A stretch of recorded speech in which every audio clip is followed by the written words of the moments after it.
Invention is a dialogue. Nature says, here's a sound. The inventor says, what else could it become? You've reached Talking with Dr. Terry, 180 seconds to a better you, message number 572, and I'm Dr. Terry Wurzbacher. Let me say this again. Invention is a dialogue. Nature says, here's a sound. The inventor says, what else could it become? I've always wanted to be an inventor. In fact, the only three things I ever contemplated being were a doctor, and obviously this one won out, B, a professional softball player. That's what I would have been had I not become a doctor. And since I like to eat and have a roof over my head, it was probably a good thing that one didn't win out. And C, an inventor. That had no chance of happening because of all the negative parts in their voices in my head. I've always looked at things and been fascinated as to how they happened. When I was young, I did have an idea for curing leukemia, and it turned out that a system using leucoferrin was close to what I came up with. This message, though, came from a query I made on ChatGPT when I wondered which came first,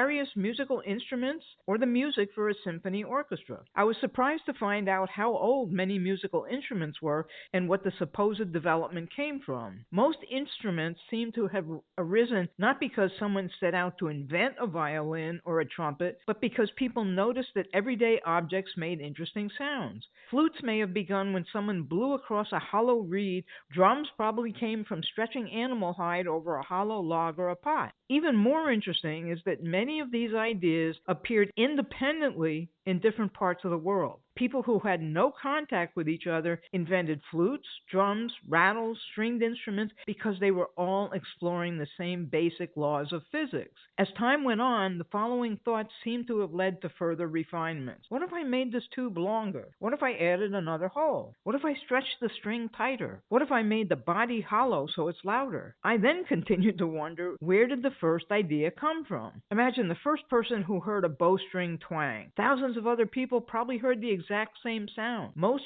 simply moved on, but one person paused. That pause is the mystery. They didn't just hear a sound, they heard a possibility. It's similar to asking, who looked at a rock and thought, I could carve a face into this? Who looked at wet clay and thought, I can make a pot that doesn't yet exist? The world presents the same raw material to everyone. Creativity seems to begin when someone perceives potential rather than just reality. You can do the same thing with words. We all have the words at our hands. We've got dictionaries. We've got the internet. How we put them together to describe an object or a situation can change the way others see them and the way others think about things. What stimulates the creative juices in you? Take the time over the weekend and think about how you can be creative and what questions you would ask of something right in front of you. And have a diamond day and a diamond weekend.